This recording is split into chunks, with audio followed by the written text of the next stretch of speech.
Welcome to the Blabbermalt Show with your hosts, Dave and Mathias, two guys that blabber incessantly about beer, brewing, and bullcrap. Stick around while they brew up another tasty episode. All right. Hey, Blabbermaltsters. What's up, everybody? Is it okay if I call our viewers Blabbermaltsters? Blabbermaltsters. You got to now. Okay. That's a thing. It's a thing. All right. Let's mash in, Sean. It's time to mash in. All right, everybody. Well, we got a very special guest here, as you can see by his hoodie. He was from the place we were at last week for our mini episode, Railroad Brewing Company. We had an awesome time. Oh, we had a great time. A bunch of people came out. We had some beer. We had some food. Yeah, the food was great. Yeah, food was great. I had the smash burger. I had the Nashville hot mac and cheese. It looked amazing. It was awesome. Yeah. Yeah, I think the missus had the Nashville hot chicken. She did. She loved it. Everything looked so good. Honestly, it was fantastic. I had a flight of beer. My favorite was, and that was the Galaxy Smash, which I talked about a little bit with the single malt, single hop. I think you mentioned it was the Maris Otter. And, of course, Galaxy hops, which are just epic in general. And then engine number 4, which I think I see in front of us today. Yeah. Hey. Yes. Yeah. So, I mean, we had a great time. It was one of our most watched shows. Quality of the video was great. The place looks beautiful, Corbin. And we're just really excited to talk to you today, but also just to talk about Railroad in general and the path you guys are on right now. It seems pretty epic. Yeah. Well, let's get to the Vorloff. It's time for the Vorloff. So who is this guy in between us? Well, thanks so much for having me, guys. It's such a blast to be here today. So my name's Corbin Schlatter. I am the head brewer at Railroad Brewing Company. And that's exactly where you guys were last week. And so you were at the restaurant, and that is our newest location. I work mainly out of the production facility, which is about a quarter mile down the street. And that's where all of our production space is. That used to be our only location. Right. And so we've kind of expanded now. We have this new restaurant. It is awesome. The food is amazing. I encourage everyone to come and check it out. The space is unbelievable. If you're familiar with the area, it's the old Moosehead, old Bubba's Barbecue, super iconic location right on the railroad tracks, fits the name perfectly. Yeah. And if you want to check out the production facility, we do still have hours there to come and check out the tap room. Still a super cool space and a lot of fun to grab a beer there too. Yeah, and I think that I saw online that you guys are open this Saturday, right? Noon to 9, I believe is what it was. Yep, That's absolutely. Epic. And it's not just the inside, which was beautiful. We talked about that, showed a little tour in the bar and the updates you guys made to the space. But as we walked down the hallway, saw the mural and then that 3-season room, which is going to add so much to the space. And then that epic patio/beer garden is going to be wonderful this summer. So if you have not seen it yet, you should go over to Railroad Brewing Company and take in that patio, which is going to be super sweet. Yeah, the full name, Railroad Brewing Company Center Station. Is that correct? That's correct. Yep. Center Station is the restaurant, and then the production center is the old tap room that everyone was used to, just down the street, south on 83 from where the restaurant is. Yeah, pretty close. Yep. For sure. Yep. Well, this is a podcast about beer and brewing, so we got to start with a little beer share today. We're going to crack into yours, but first and foremost, I told everybody out in the brewing world, podcast world, the internet universe, that we're going to be sharing the Blabbermaltsters, our Survivor Series that we brewed at Medina Brewing Company, which is part of our brand of Avon Brewing Company. A Survivor Series. So we're going to try that, talk about that, and move from there. So let's go ahead and get rolling with that. Got some samples in our glasses from the Brewfest Waterfront District. So that's something we want to talk about as we start pouring. I'll pour mine, and I'll talk a little bit. There's a homebrew competition that we always talk about here in brewing, and that's going to be online pretty soon. So make sure if you're a home brewer. Oh, yeah, it's coming out. All right, cool. Get yourself together, and we'll have all those details when it's ready to go on and submit your beer for the Brewfest for the competition. So I'm going to assume that you'll be on that task force this year to help. Corbin will be probably there to help judge, I'm going to guess, since you're rocking and rolling there at Railroad. So let's do a cheers and we'll talk. Survivor Series. Excited for this one. Yeah. Cheers. Cheers, guys. Cheers. Want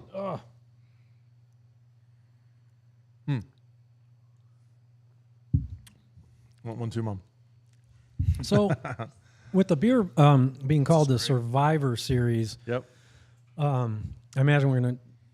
I hope you would talk a little bit about the hop survivability. Yeah, let's talk about this us. beer. So, first and foremost, Survivor Series. Look at the logo that I put online. Is a take on wrestling, right? Big time old school wrestling, and I love wrestling.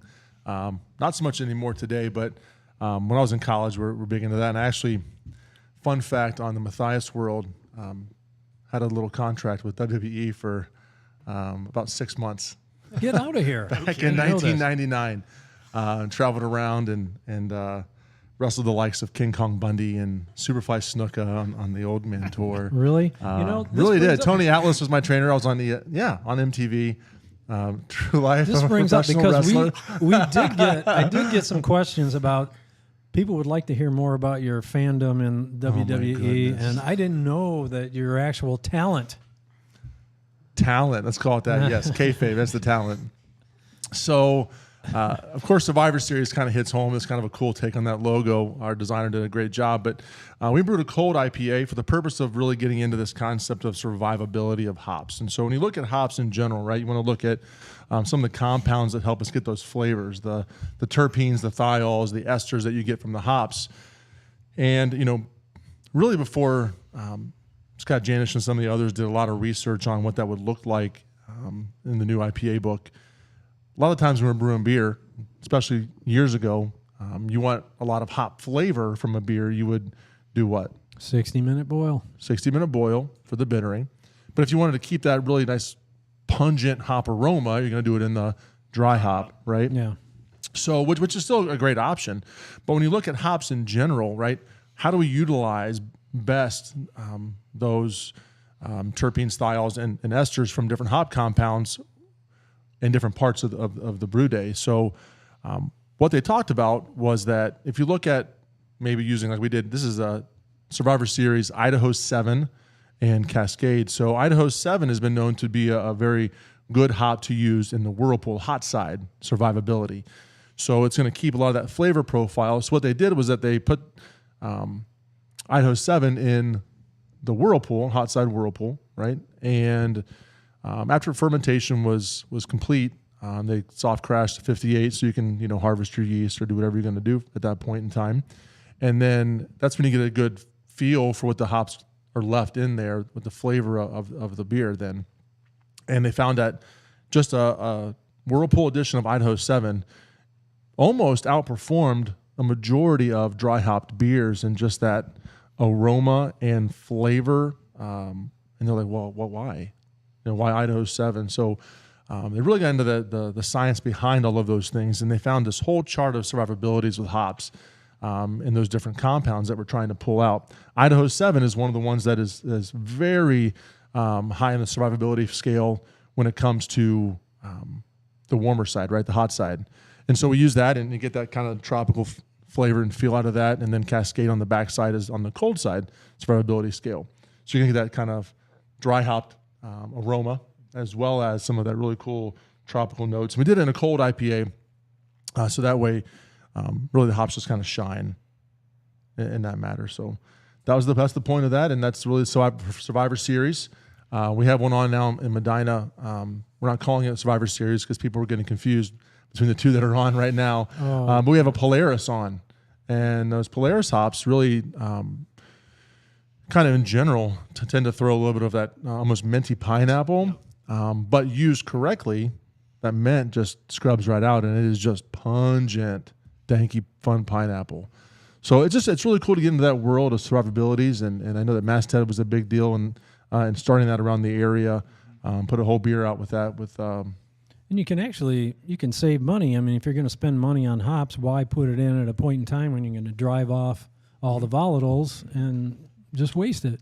Yeah, so it doesn't really make sense then to use Cashmere or maybe even Cascade in the hot side because you're going to lose it all. Right. So as it kind of roll through that process. So, I mean, Corbin, what have you, do you guys do any of that? Have you thought about that yet? It's new for us too. So, I mean, new in terms of calling it survivables, right? Right. So actually, you mentioned Scott Janis, and I'm super familiar with a lot of his work. I've read a lot of it. And Idaho 7 is actually something, if I do any first wort hopping or anything like that, it's pretty much only Idaho 7 that I'll use. And it's for that reason, just strictly based on his work, on his research, and kind of the conclusions that he's come to in maintaining a lot of that flavor. Idaho 7 is one of my favorite hops to use. I love the flavor profile that it gives. And so I love using that hop really at any part of the brew that I can. But if I can use it as a first wort hop, or I can use it on the hot side and add just a little something extra, even if it's not supposed to be as part of what the complex of hops that I'm using for that particular beer are, I'm going to throw Idaho 7 in there just to give it a little something extra. So it's absolutely something that I try to utilize in our arsenal. And if nothing else, it's something fun to play with, just to get something a little extra out. Oh, 100%. And I think that us trying the cold IPA was something new, right? Now, you can definitely tell in this cold IPA what you're looking at, right? It's a little bit drier. It's not as sweet as maybe a West Coast or even, of course, a New England. But that profile we're after, you get the flavor of the hops. And I think we're now going to start looking at what that looks like in the Survivor Series, moving towards, we have a West Coast on with the Polaris, and now what that looks like in the New England IPA series, because we all know that's what we've always been doing, right? You want to keep a beer hazy, keep that really up front, tropical punch nose. That's going to happen when you follow the rules of what's going to bio transform really well. You know, Citra, a little bit of Simcoe, all those things that bio transform really well, and then when to use them along the process. And so those books are wonderful. And I got to tell you, as we move into I'm asking some questions, I'm surprised, and delightfully so. And I'm a fan, man. We were there last week, and every beer we tried was fantastic. Thank you. We sure really was. I mean, we enjoyed the That means a lot, Galaxy, guys. the Engine Before, which you have tonight. Yeah. It was wonderful. And so if you have not yet been to Railroad under Corbin and his tutelage in the beer world, you should. It's great. You've done a nice job. Thank you. Thank you. I know the same system, but you've turned things around. And I really think that as what you're putting out, did you have 16 on tap? Yes. All 16 were great, man. Thank you. So that's a testament to you and your hard work. Thank you. And your desire to learn and to grow and to follow and to really follow good brewing techniques. And so Railroad's blessed to have you. Thank you. And we're blessed to have you on the show. So I want to kind of dive into some of that with you and maybe crack one of your beers and start talking to you about kind of your path into brewing. Heck yeah. Sounds great to me. All right. So what'd you bring? Talk about this. So today I brought Engine Number 4, which is one of the ones that you tried last week. But right now, it is probably my favorite beer that we have on tap. Engine Number 4 is part of a series that we've been doing as well, and kind of similar to your Survivor series. And I wanted to do this because, we were looking to kind of replace a kind of a core hazy IPA that we had for a long time. And my idea was that I wanted to have kind of something that would be more rotational. Mm-hmm. I think you can either call it a downfall, or maybe it's just that I get I think I get too excited about working with new ingredients and having the ability to brew something new. But I enjoy brewing new beers. Mm-hmm. So one of the draws of doing a series like this is being able to take basically the same recipe, but tweak it with a new hop profile, utilize different hops each time I do it, and make basically a totally different beer, right? Yeah. And so that's the idea behind this Engine series. And it's been a lot of fun because we have customers who come back and they've tried engine number 1, they've tried engine number 2, they've tried engine number 3, and they see 4 gets released and they get excited about it because they liked all of them, or they liked one more than the other, so on and so forth. The plan eventually, we'd like to go back to some of the ones that have been fan favorites, bring them back for anniversary parties, do some canning runs, things like that. But in the meantime, we're kind of just, we're following along in this series, and there's just so many hops that are available now to commercial brewers. There's, we have all of these different varietals now that are experimental as well, that we have access to. And it's just so hard to use just a couple here and there. So, it is a wonderful playground. It is. Of hops. It truly is. I mean, you go online to buy hops, you're like, oh my gosh. Yeah. I have the option to do this, and this, and they're all going to be exactly in that profile that you're looking for, and they've been proven to create beer that has been sustainable. Exactly. So engine number 4 is it's got 3 main hops in it. We've got Nelson, we've got Belma, and Enigma. So this was my first time. I've used Nelson before. It's obviously been around for a few years. Super, super popular hop. First time using both Belma and Enigma. I'm a huge fan of Belma. I would definitely use Belma again. You get this really, really unique strawberry flavor that comes from Belma that I really haven't been able to draw out of any other hop. And that really comes through in this beer. It's kind of a strawberry tropical note that comes through. And I think that pairs really, really well with the Nelson. And so I'm just really enjoying this beer right now. I think it's perfect for this time of year. It's refreshing. And even though they've been around for a few years, I just still can't stop drinking New England IPAs. Oh, yeah. They're fantastic. So why would you? That's what I brought today. That's what I've been drinking. So I hope you guys enjoy. Yeah, it's enjoyable. Cheers. Really. So when we did the podcast, right, I think I'd gotten 2 of the 3 hops. So I think I definitely get some of that up front Nelson, kind of that white wine-ish, really fun. Mm-hmm. I don't know, musky, kind of really cool flavor profile to start with. And I got that danky, it's Enigma. Enigmas, yeah. And we've used that a few times in a beer, even as an Enigma Haze, just a smash beer. And it's just very, very, very present. And it's great. And in that middle, as you finish that you mentioned that strawberry, the Belma, that sweetness is there. What did it finish at? Looks like 7%. 7%. 7%, 38 IBUs. Cool. So what do you start at? What's your typical starting gravity, and where do you finish? What yeast do you use?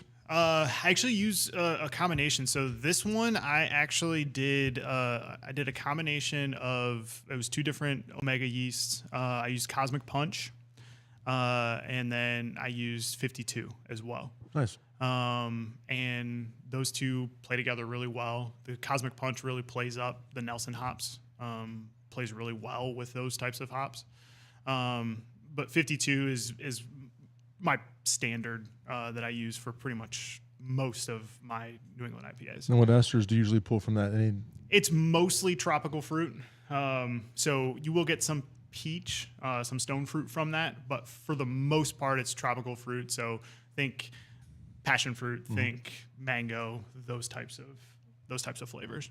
Yeah, we still stick to the typical 13, 18 for our hazies, but because we know what we're going to get with that. Yeah, for sure. The ester profile, and it's epic. But this is, Dave, great beer. It is a great beer. Yeah. So fantastic. Yeah, nice job. Thank you. Yeah, thanks for bringing it in. Absolutely. Happy to share. Love sharing beer. It's one of my favorite things to do. This is going to go home with me. That's why I brought more than one, man. I appreciate it. I really do. So, you've obviously done a lot of great professional work here at Railroad. Let's back up. How did you start out as a home brewer? Oh yeah, absolutely. I think that I feel like most professional brewers that I talk to, that's how they started. Right. But yes, I started very much that way. I started as a home brewer. It was actually something that my wife and I picked up together. Believe it or not, it was one of those super cold, long Cleveland winters where it was, a lot of negative temperatures, and we were looking for something to do during the winter time, and actually picked up a book by John Palmer. and decided to read it, and it was his How to Brew book. Yeah. Oh yeah. And Classic. read it cover to cover, and was like, you know what, I think we can do this. Yeah. And so that became our project for the winter, and we ended up teaching ourselves how to brew at home. Yeah. And bought some equipment, and it became something that was fun for us. It was a time for us to bond together, and that was pre-kids. We still do it, but not as frequently, not as much as we would like to. Now that we've got a little one, but yeah, that was something that we picked up together, and then that passion just kind of grew from there. Just starting in the basement. So it starts. You probably had a beer you could point to that's like, I want to emulate this. What was your gateway beer into the craft beer scene? So how old are you, by the way? I am I'm going to be 34. Nice, young one. Very young. Yeah. So it's actually funny you say that, because when you talk about gateway beer, I think about my gateway to craft beer came shortly after graduating college, which for me was like 2012. I graduated college 2011, really started drinking craft beer like 2012. And you got to realize at that time, craft beer wasn't what it is right now. Mm-hmm. That's for sure. It's not even close, right? Yeah. And I think about, when we go... I graduated college in 95. And I graduated high school at the same time. Ages. I hate both you guys, and I hate you too, Sean. I'm sorry. It's not bad. 4 years difference. So it's crazy because, we went to the university. My wife and I both went to the University of Dayton. She still has family down there. When we go visit UD and we're around the campus, there's craft breweries everywhere. Yeah. And kids who are in college now, they do that for fun. They go to craft breweries. That's something that they do. That's something that never even existed as an option when any of us were in college. Right? Sure, 100%. So now, back up, 15 years now, back to when I just graduated college, I was used to drinking Natty Lights, Milwaukee's Best. That's what I was drinking when I was in college. All right. The beast. Yeah, the worst. And I still have nightmares about it. And so when I graduated college, one of the beers that actually kind of opened my eyes that there was something more than that available was actually Blue Moon. Now, technically not a craft beer because I know that it's brewed by Miller Coors. But that was kind of the first beer that I was like, wow, there's something else out there. You got the spice, you got the sweetness, it was served with this orange peel that blew my mind. And so that beer kind of opened my eyes. If there was a craft beer that I had to point my finger to, though, it would the very first IPA that I ever had was Bell's Two Hearted. So still to this day, I can drink a Bell's Two Hearted and it kind of takes me back. And that was one of the very first IPAs that I ever had. And that was a gateway to me, and it helped me to understand, the power of hops and the flavor that you can get from it and what bitterness actually is. You're like, this is actually good. Yeah. Well, kudos to Bell's too, because I would say that every mid-30-something person who's into craft beer could almost find their lineage drinking a Bell's Two Hearted. Yes. Yeah, and it's still a fantastic beer. Absolutely. It is. Yeah. So Yep.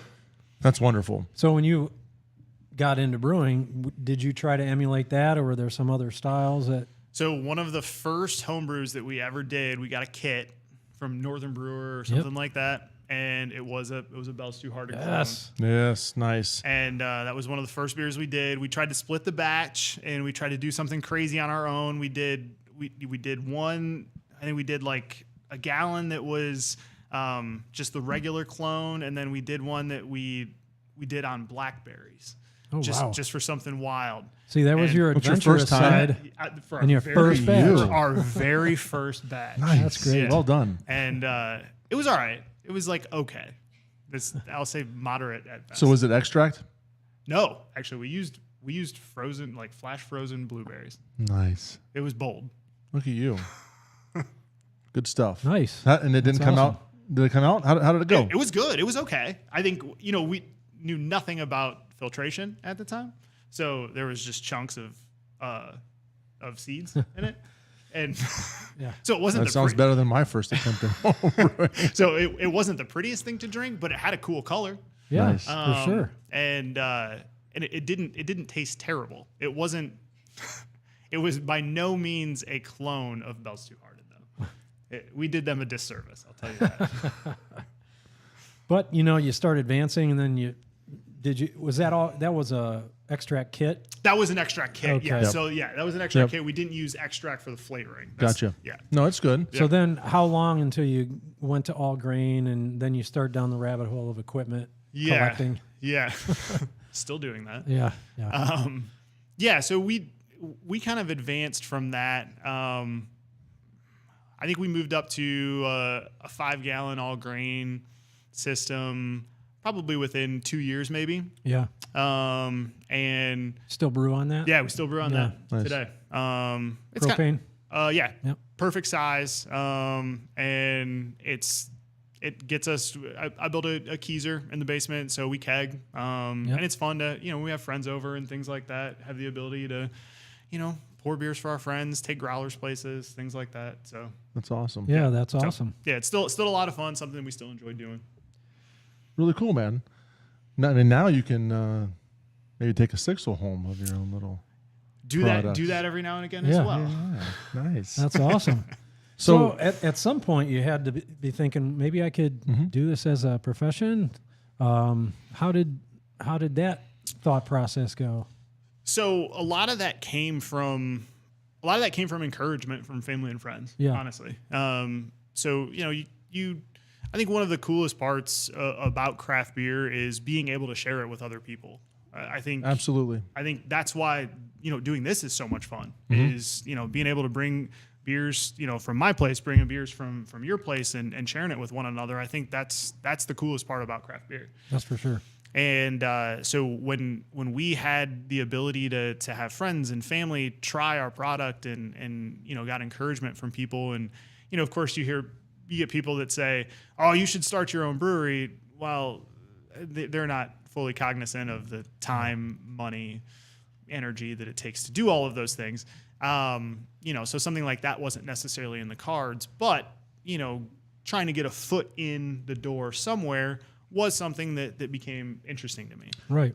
I'm going to put a pause in that real quick because I think that's something that we want to talk about for people as we look at home brewing and the transition to that. I want to say that, as always, brewing is a very social process, not just in our world where we talk and collaborate and share products and talk about specifics.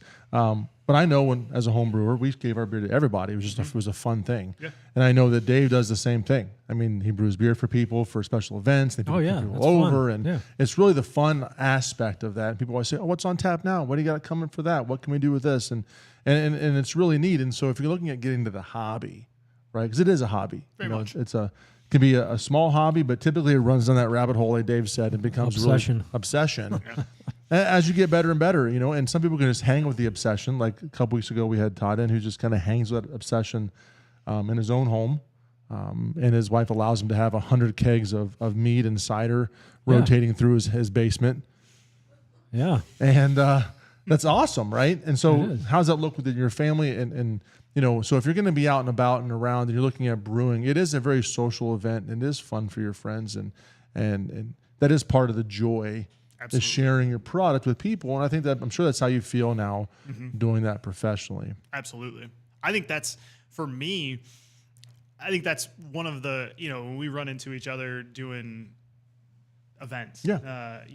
I think being at events and talking to people and, how did you make this? And, we run into so many homebrewers at events like that. Absolutely. Love asking questions. They love seeing the process. And it's so much fun just having these conversations, even if you're not a homebrewer. Yep. Just having these conversations with customers and people who are just enjoying your product. And even if they're not enjoying your product, just giving you constructive criticism on what they like and what they don't like.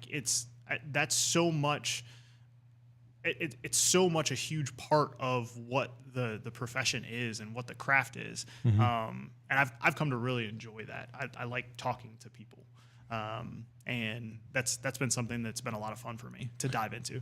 Which is good, and I think that it helps not only your brand, because it does do that. I mean, I think that having someone who can speak when you go to the beer shows and talk to the people at the beer fests, and you're able to communicate well and discuss processes and the joy of that, it really does make a big difference in promoting what you do at Railroad as well. Mm-hmm. So how did that happen? Like, so describe that transition to pro brewer, like Dave talked about, right? Was Railroad your first job? How did that happen? How'd you hooked up with Railroad? Did you quit your previous profession? Like personal life adjustments? Let's talk through that whole process together. Yeah. So that whole thing has and still is kind of wild. So I started with Railroad really actually just after COVID. Mm-hmm. So it was like late summer of 2020. So everything was kind of crazy in the craft beer world at that time. And there was a lot of places that didn't really know where they stood. Mm-hmm. There was places that had been shut down for a number of months. There were places that had to dump a lot of product, depending if they were able to move through it or not. Yep. It was a tough time for a lot of people. And it was around that same time that naturally I decided that this would be a good time to try and enter the craft beer industry. And so cheers. Yeah, right. Brave. Yeah, right. So I did not quit my previous profession. So I've actually owned a gym in Avon Lake since 2012, and I actually still own that gym, still work there. So I kind of I juggle both, and that's something that I've been able to do to this point. How long I'll be able to continue to do that obviously still remains seen. How we continue to grow with Railroad. You have 16 beers on tap, and you can still work a day job. Wow, it's a lot, and a lot of credit goes to my wife for putting up with it. Yeah, it's so basically the way that this came about was really wanted to try and get my foot into the craft beer industry any way that I could, and the idea was I was going to be fine with just being a bartender or anything really. And so I'd put some feelers out with some connections that I had and to some breweries in the area, and had heard back from Railroad and talked with them. Went in, met with Tom Wagner, met with Jerome Moore, who was the brewer at the time, and when they found out that I had brewing experience as a home brewer, they thought that I might be a better fit actually on the production side and helping Jerome do more cellaring work and things like that. And so they asked I remember that time. Yeah. I think we had come in for an event for a Christmas party or something while we were there. Yeah. And it was one of your first, you were there brewing, and it was in the evening, and we were just discussing and talking. I do remember. It was kind of fun, right? Yeah, I do remember. Tom was like, "Oh, you should meet Corbin. He's our new guy." And I will say, to Tom's credit in a couple of those things, that he has hired people who wanted to be bartenders who ended up helping in the brew house. Oh, for sure. Mm-hmm. So that foresight is pretty cool. Yeah, absolutely. So that was the situation there. That was how it worked out. And I worked basically as a cellar person. I was Jerome's assistant for about 6 to 8 months, and basically learned everything that I could in as little time as that. Jerome had the opportunity to take over at Schnitz when they started. He took that position, and I was then promoted to the head brewer position, and I've been there now for a little over 2 years. So I've been manning the ship at Railroad then since I guess the beginning of 2021, and it's been a blast. I've had so much fun.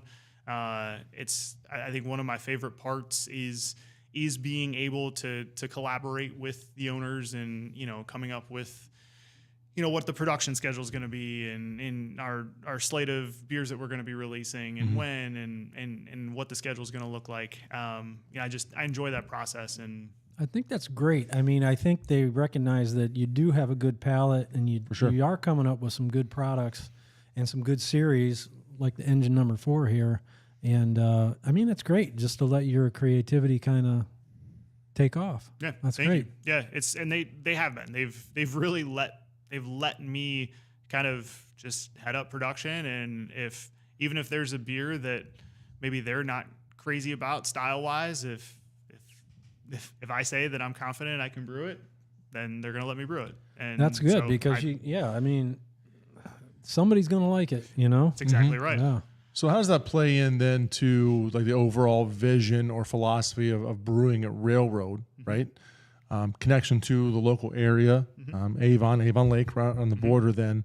So let's talk about that first. Then I'm going to ask you a follow-up question to that. So what is the brewery Railroad's vision, philosophy, your vision, philosophy for where you're headed in the future? Yeah.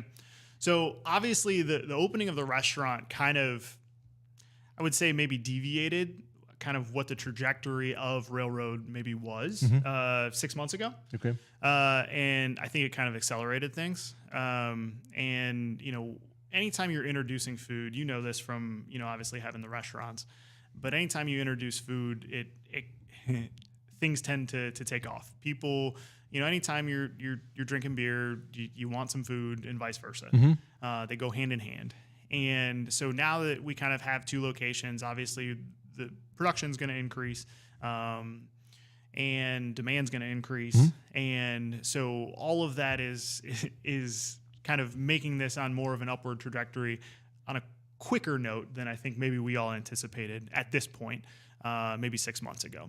But that's a good problem to have. And I think we're all happy that we're here. And, you know, from a community aspect, I think kind of parlaying on what we talked about previously, I think one of the coolest things that we do have is that we have a couple of breweries in really a kind of a small location. I mean, Avon Lake really isn't that big of an area. Correct. You know, from a mileage standpoint, we've got a lot of people in a really small area, but those people all want places to go. And the fact that we've got Avon, we've got ZZ's Big Top, we've got Railroad, you know, we've got Sibling that's right down the street too. We've got all of these awesome places that all have kind of a different niche, but are all fantastic, put out fantastic product. And I think more than anything, we enjoy being part of that community, and we like having a part in the craft beer community in Lorain County and being part of what that scene is in Lorain County. We want to be part of that destination for people to come to Lorain County and have some of the awesome craft beer that's here. You know, you go to Ohio City, you can hit 4 or 5 breweries in a 2-block radius, right? Correct. Not as easy when you come to Lorain County. Got to do a little bit of driving, but we've kind of created a little pocket of some great beer in a really small area, and we love being a part of that. I agree, and I think that's something that we need to be looking at is how to create maybe a little Lorain County passport like we do in Medina, and how that looks. And I know that you mentioned how the restaurant has changed that, and I think that's something that has been kind of not really an issue, but something that we all want, right? Obviously, we had to create our own restaurant in Medina because it's a necessity to have a regular food option. Right. And as people have changed their habits of drinking over the course of the last couple of years. But I know Tom has been very excited about opening up the center station and how that came to be. Looking even to partner with a few different restaurants along the way. We tried the same thing, and what doesn't work, what does work, and people in the area who you want to be partners with, they have to do their own thing, and you have to just kind of live by that. And I know that partnership was going to be happening with Moosehead. And then when they decided to pull back to the Amherst location solely, that place was just wide open. Yep. And he's like, what do I do? Yeah. It That was a no-brainer, right? It fell into his lap. No-brainer. It really did. I mean, you have this open building. You were going to use their food anyway. Yep. We have to do it. Equipment's already there. Yeah, got to do it. Yep. And so I think that does change the trajectory, but I think it's only going to change it in a really big positive way. Absolutely. For your brand and for your business and for all of Avon Lake and Lorain County in general, as you kind of just continue to up the ante in your own location. So I think that we always talk about that as high tide rise all ships. And so as that happens for you, right, and you get that solid foundation of food and locations, now you have 2 separate for different options. It's going to be really cool. Yeah, absolutely. Definitely excited about that. Yep. So last thing about the beer for me is uniqueness, right? What is unique about your beer and how or why is that relevant? It's a great question. So I think for me, my philosophy with brewing is and always has been that. That's good, dude. It's good. We're going to be drinking it. My philosophy is and always has been that no matter the style, any beer that you brew is going to be someone's favorite beer. Okay. And so even if it's not my favorite style or it's not your favorite style, someone that walks into that brewery, that's going to be their favorite beer.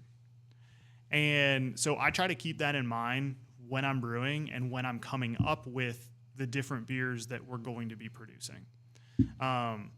If it was up to me, all hazies. Yeah, our draft list would be 12 hazy IPAs, 2 lagers, and 2 fruited sours. Yep, I'm in. That would be We're brewing brothers in that one. That is my tap list of gods. Yeah, that would be what my draft list looked like. Yep. But I know that wouldn't put a size on, and I'm there too. Which of course he'd grab. See, you look what that looks like. Gravitated towards that, right? My first beers that I got. First thing I said, "What hazies do you have on?" You know. Yeah. So I think that for me, that's a good indication of what I see moving forward, right?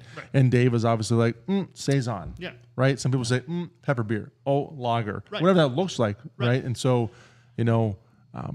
you're dead on the money with that. Yeah. So that's kind of my philosophy, and that's how I try to build what our tap list look like, what our what production schedule looks like. Obviously, you're always going to have your core beers that people expect to have at any given time, but I try to keep as many things in rotation as possible. I don't want people to come to our brewery and have and see the same tap list over and over and over and over and over again. I want you to come in and find something new and fresh each time you come in. That's really important to me because it's an untapped world, People want to check in something new. Absolutely. Right? And truthfully, I'm the same way. Yeah. If I go somewhere, if I go to a brewery and it's, my second or third time at that place, I'm not gonna get the same beer that I've had previously. I want to try something new. And so I understand that mindset as a consumer. Yep. And so why would I not do the same thing on the production side? Well, obviously, I'm a fan. I mean, we obviously have built our entire business around small batch beers, right? Yeah. For that very purpose. Right. People want to come in on a regular basis, get new flights, and that's exciting. Right. Draws them in, like you said, your engines and how that plays out, and new beers all the time. Yeah. And so that's really cool. So that's my philosophy, and I think that I don't know if that necessarily makes us different, because I know that there are a lot of places that do that sort of thing, but I think no matter the beer that you have, it's going to be made well. So if we tell you that this is a Helles Lager, it's going to be a Helles Lager. If we tell you that this is a Saison, it's going to be a Saison. And our goal is to make the beers to the best of their ability, because we know that there's going to be someone coming in who loves Saisons. Yeah. And we know that there's going to be someone coming in who loves New England IPAs. Yeah. And so I'm going to do everything that I can to make the best ones that I can. Now, for those at home, this is the Corbin way at Railroad. So if you haven't been, you need to go. 16 beers on tap. And I think I can think through the list, as my memory serves me correctly. You had there was a wide variety. Yeah, you had to say yeah, something. Wide variety of beers. Mm-hmm. From lagers to Dunkels to, across the board. Mm-hmm. So, that's excellent. Great job. Thanks for coming on today, too, by the way. This has been a blast, guys. We're not done with you yet. I just want to say it's exciting. No, I'm not done either. We got more beer to drink, right? We have more beer to drink. So, let's hit the boil there, Sean. It's time for... All right, in homebrew happenings, we have the NHC Big Brew Day is coming up May 6th. It's always the first Saturday in May. And there's I guess the sanctioned recipe is a pale ale, Nearly Nirvana Pale Ale, that the Homebrew Association puts out there that you can brew if you want. Nice. Terrestrial is doing an event with the Snobs, and they're going to be brewing the wort that you can bring your own sanitized vessel in and pick up 5 or 10 gallons of wort and brew it however you want. Finish it and steep some grains, do your own hops, use whatever yeast you want. So that's coming up in early May. And that's a great day. Yeah. So people look forward to that. It's a lot of fun. But Dave, you have to actually go home and finish that beer. Yeah, because I'm notorious for letting it sit for a couple days. Because and it goes we did garbage that. pail. Yeah. And there was no product No. coming out of your home. No, I dumped it. That's okay. Bad. That's all Yeah. right. I mean, sometimes it can go sour in a good way. It but could. This did not. It could. No. Did Garbage- not happen. Garbage heap. So I've been playing around with. I told my wife she just recently got me into that Tajín rim with the Mexican lagers and the spices. So Spicy I wanna, rim jobs. I want to do a spicy rim job. That was a laugh. That's the name of it. Hope that Spicy shows rim up. job. Yeah. She laughed. So I'm going to do a Gosa or something Nice. around that. sounds But great. I've been playing around with Beersmith. You guys, do you use Beersmith, Corbin? I've used Beersmith in the past. Yeah. I actually use Brewfather. Brewfather. Okay. That's actually what I use. I just like the setup of it. It's got some inventory tracking on it as well that I actually use too. I don't know. I think all of the programs have their own positives and negatives. Yeah. So I think whatever is easiest for each person to use, I think that's what you should go for. Yeah. I got into the Beersmith a while ago, and I like it because you can put your own profile in, and your specific system. You can measure your mash tun dead space and calculate your own efficiencies and things like that, and swap out different hop profiles and download when a different malt comes out. Yep. What your potential gravity would be. So it's the lazy man's way of experimenting with recipes without actually having to brew it until you get something that kind of seems like what you want, and then print it out, brew it up. So No, I That's- use Beersmith as a home brewer. Yeah. And we have the Pro now, and we occasionally use it, try to upload some stuff to the cloud so we can look at each other's work. But we pretty much just write our own recipes out from that yeah, I think you guys have your own system. sheet, yeah, for sure. your own calculation system. Yeah, Yep. that's cool. But since I haven't brewed anything, I have to talk about the software. It's great. Yeah, I think it's great. I think it's awesome to use software. I mean, it keeps your water profile, keeps things moving for you. yeah. It's a good way. Pro brew happenings. What's going on with ABC, Mathias? Yeah, so we're still trying to figure out how to break ground at the new location. I wasn't going to bring it up. You did, though. You did. You did. right across the street, there was that old antique shop that was for sale. And you guys had your sign up. They sold that property, tore it down, improved it, and they're ready to build. I'm like, Well, what's they with the city? demoed it, right? Yeah. So we could have demoed too. Yeah. You can get a demo permit pretty easily. So we have a nice brew list coming out. We released our Mexican lager. He's done with it. Moving He's done on. with it. You hopped over that pretty Moving on. quickly. So a lot of new beers in the queue coming up pretty quickly. So we're excited about that. What about Railroad? Railroad, we've got, biggest thing at Railroad actually is that we are in the process of actually upgrading our production space. So that's our big deal right now. Over the course of the next probably 4 to 6 weeks, production's actually going to be shut down for a little bit. Oh, wow. So we're getting a whole new brew house and wow. some additional fermentation vessels and totally upgrading the production space. So if you're popping into to our production facility to grab a pint at all, you'll see some of that construction going on. So that's kind of the biggest deal that's happening at Railroad. So they still keeping the bar where it is? Oh yeah, bar's going to Yeah. stay there. Really not much changing in terms of the layout. We are bumping out the production space on the east side of the bar, just to move tanks out just a little bit to give it a little bit more working space in the back. But outside of that, the layout really isn't changing that much. Okay. We're really just adding some more tanks from what we have right now, and then Getting a hot liquor tank? we are getting a hot liquor Yes. tank, so that's a big deal. is a big deal. That's like Christmas for me. Yeah. The fact that we haven't had one to this point has made things pretty interesting. So I mean, how do you mash in with? So the way that I've been doing it right now, and it's the most sanitary way that I can, Basically, I'm using the kettle as both. I'm using the kettle as a hot liquor tank to mash in, and then draining it and then preparing for the. Well, and then that actually the additional water that I use for the sparge, I then heat up, and then basically steam heat and steam sanitize into the fermenting vessel that I'll be using to brew into that. Oh, that's bag. ingenious, though. And then I push out with CO2 to sparge. Okay. So that's how I've been having to do it without a hot you're going to be tank. so happy when you get HLT in. Yeah. It's going to cut about... I've watched the process. It's going to cut about... Amazing. It's going to cut about 2.5 hours out of my brew day. So pretty excited for that. Oh, you know what? I did want to mention this. This grinds my gears. I saw that it was a bunch of, I don't know if it was one person went on Google and gave Railroad a bunch of 1-star reviews.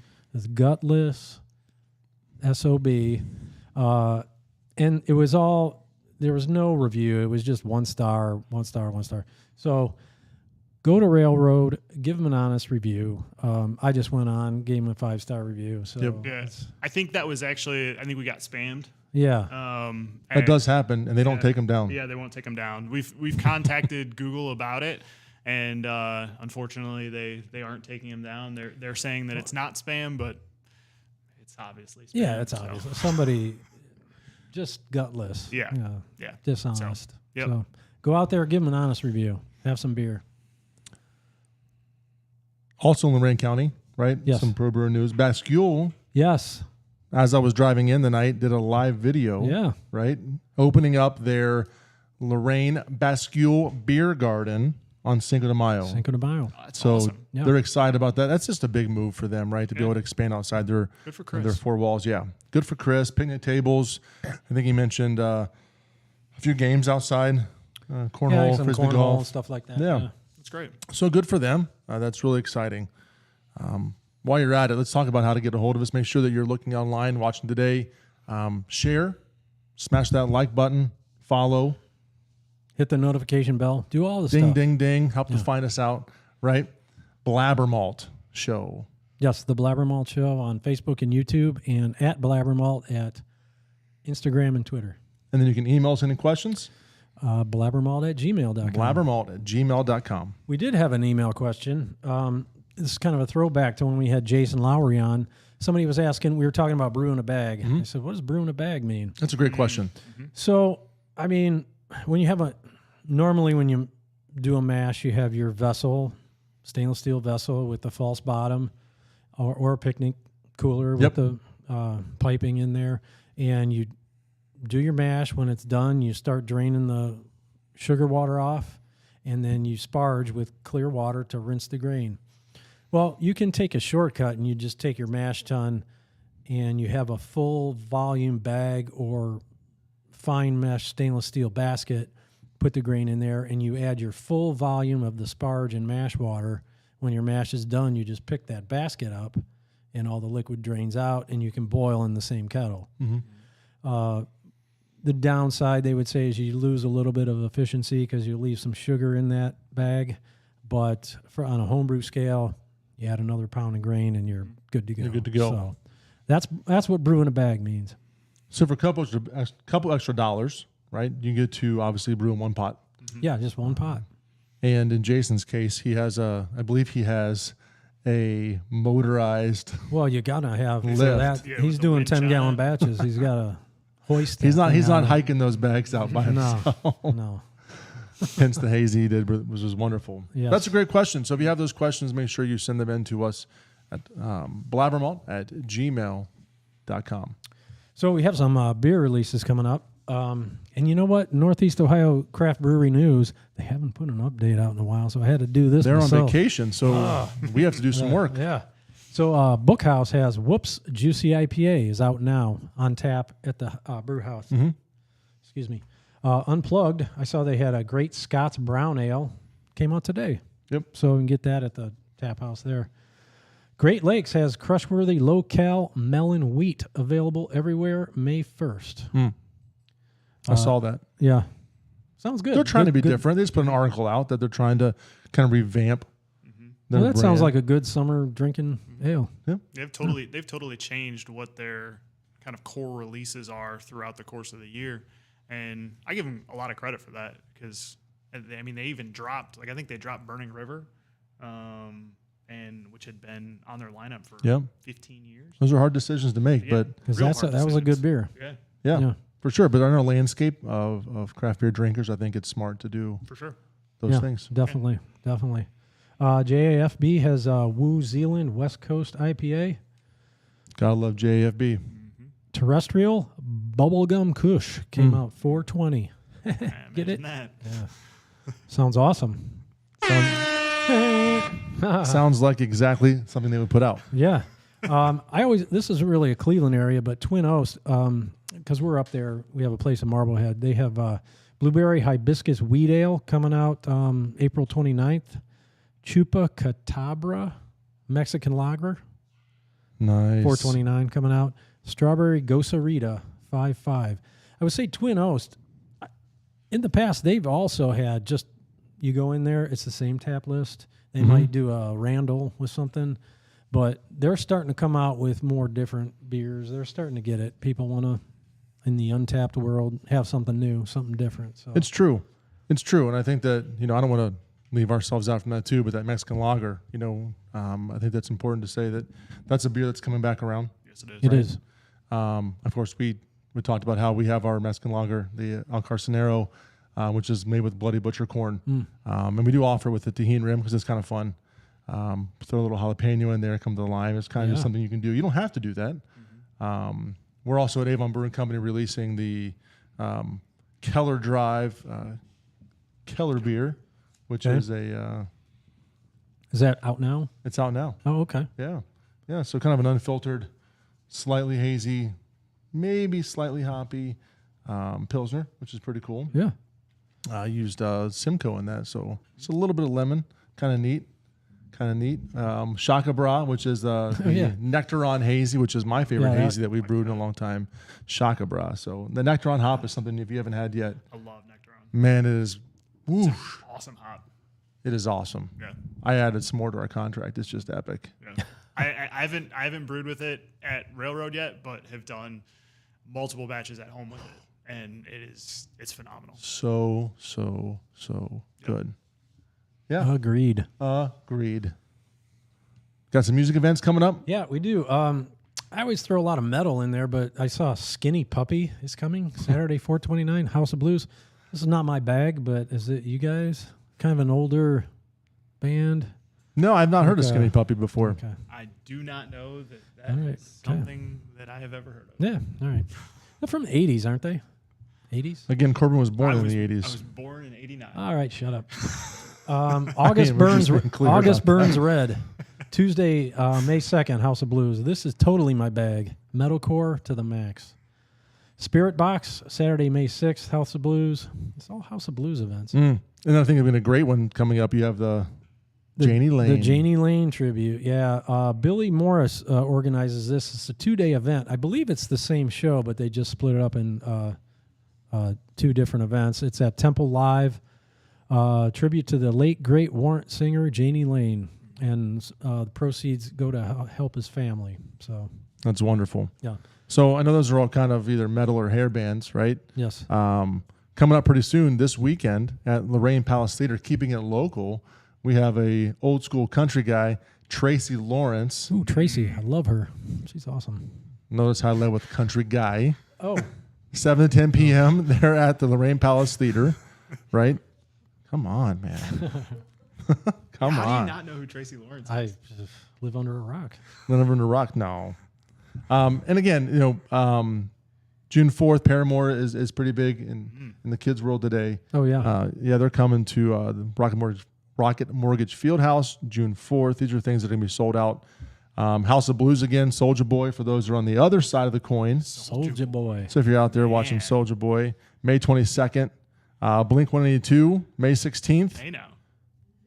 right? Now we're getting to your era again. Yeah, that is my era. And there's just a bunch. So if you go in the area, there's so many things that are out there. I know we're running short on time today. But get out and about. check out our wonderful city and surrounding suburbs and the different venues they have to offer. A lot of things happening. Yes. Next show, we will have a guest. Can't really talk about it just yet, but we'll let you know when we can. What beer should we drink next episode? That's a good question. We'll figure that out. We'll figure that out too. We have 2 weeks to figure it out. Yeah, we'll put it online, so make sure you check us out there on Facebook at Blabbermalt. Right? Yeah, that's it, Smash man. that button, figure out what's going on. Like, one more time, let's subscribe. go through our kind of our YouTube, Facebook for everybody. YouTube, Facebook, The Blabbermalt Show, Instagram and Twitter, at Blabbermalt. And then you can email us questions. Tell us how good Corbin did today. Any questions you have for him and Railroad, we'll get a hold of him and answer them on our next show at blabbermalt@gmail.com. Well, until then, next, everybody, stay malty, Cleveland.